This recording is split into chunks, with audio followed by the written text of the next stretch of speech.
सभापति जी, इसके साथ एक और प्रश्न खड़ा हुआ है, विकास वर्सेस विनाश का। उत्तराखंड में विकास के नाम पर जो होड़ लगी है, प्रकृति से छेड़छाड़ करने की, पर्यावरण को प्रदूषित करने की, नदियों पर बांध बनाने की, ये उसका नतीजा है। हम किसके लिए विकास कर रहे हैं? हम अरबों खरबों रुपया खर्च करके विकास करते जाते हैं। प्रकृति एक दिन क्रोधित होती है और ऐसी विनाश लीला करती है कि सब कुछ तबाह कर जाती है। कब आंखें खुलेंगी हमारी? क्या इस त्रासदी के बाद भी नहीं? क्या इस आपदा के बाद भी नहीं? वहां एक धारी देवी का मंदिर है, उत्तराखंड की रक्षक कहा जाता है उनको। उत्तराखंड की रक्षक देवी धारी देवी, उन धारी देवी के ऊपर भी एक विद्युत परियोजना चल रही है, जिसमें धारी देवी को जलमग्न करने की योजना थी। हमारी पार्टी की नेत्री उमा भारती एड़ी चोटी का जोर लगा रही थी उस धारी देवी को बचाने के लिए। एक एक के घर जाती थी। आडवाणी जी के नेतृत्व में प्रतिनिधिमंडल लेकर के, मुझे साथ लेकर के प्रधानमंत्री जी के पास गई थी। पर्यावरण मंत्री से सैकड़ों बार मिली थी। हमें प्रधानमंत्री जी ने आश्वस्त किया, हमें पर्यावरण मंत्री ने आश्वस्त किया, किसी भी कीमत पे धारी देवी वहां से हटाई नहीं जाएंगी। धारी देवी की मूर्ति अलग है, मगर धारी देवी वो शिला है जिस शिला को बचाने के लिए हम कह रहे थे। लेकिन सभापति जी, आप जानते हैं ये मात्र संयोग नहीं है। मैं सदन के लोगों को बताना चाहती हूँ, उधर 16 जून को धारी देवी जलमग्न हुई।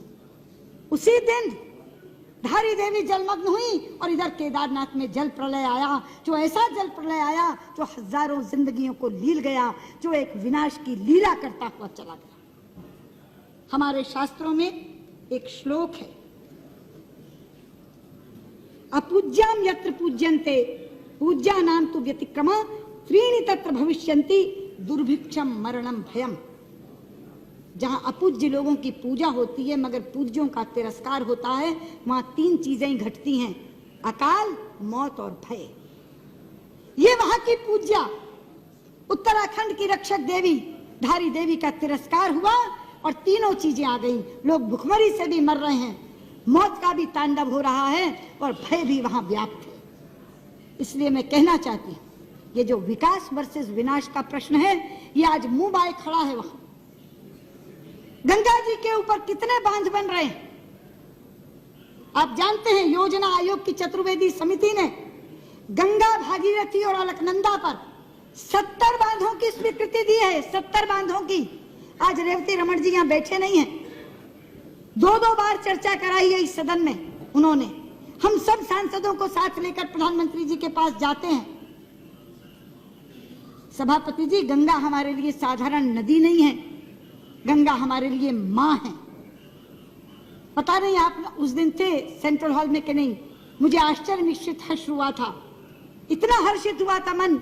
जापान के प्रधानमंत्री ने केंद्रीय कक्ष में संसद के दोनों सदनों के सांसदों को संबोधित करते हुए जब गंगा जी का नाम लिया था तो गंगा मैया कहा था। वो लोग हमारी भावना की कद्र करते हैं, वो हमारी आस्था की कद्र करते हैं। वो गंगा जी को गंगा मैया कहकर संबोधित करते हैं और हमारे लोग गंगा मैया को सुरंग में डालने की योजना बना रहे हैं। गंगा जी की धारा अविरल बहे, गंगा जी की धारा निर्मल बहे, इसके लिए हम लोग प्रयास में लगे हुए हैं। लेकिन गंगा जी को जो लोग सुरंग में डालना चाह रहे हैं, उस उत्तराखंड के लोगों को इस तरह की आपदाएं सहनी पड़ रही हैं जिसका शिकार पूरे का पूरा देश बनता है। इसलिए मैं आज यहाँ खड़ी होकर ये कहना चाहती हूँ, धारी देवी को पुनर्स्थापित करने का काम करिए। मैं यहाँ से मांग करती हूँ, गंगा मैया पर बनने वाले सारे बांधों को निरस्त करिए। जितना मर्जी पैसा उस पर खर्च हो चुका होगा, जो पैसा आपके राहत और पुनर्वास पे खर्च होने वाला है वो उससे कहीं कम होगा। जितना मर्जी पैसा खर्च हो गया हो, मत दिखाइए हमें वो एस्टिमेट्स, मत बताइए कि इतना पैसा खर्च हो गया।